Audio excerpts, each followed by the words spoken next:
રામાપીરે અરભુજીને કીધું હતું કે મેળા વિના નહીં જાવ ભાઈ, બધાય પ્રયાસોય કર્યા, પત્ર લખો, મોકલા માણસો. ઓલા ભાઈના મગજમાં જ એમ આવી ગયું કે હવે ભાઈને તો હું ફરવતું નહીં હોય એટલે એમ થયું છે કે આવું કંઈક કહું એટલે જલ્દી આવે. અહીંયા હમાયતમાં બેહતા હરભુજીભાઈ આવ્યો. ઓલાને ન્યા પછી હળવળાટ થયો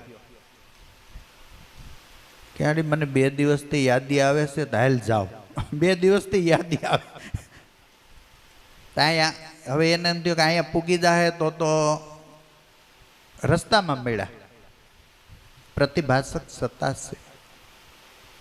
આપણને ત્રંબક બાપાએ કોલ આપ્યો છે કે તમને ભગવાન મળે.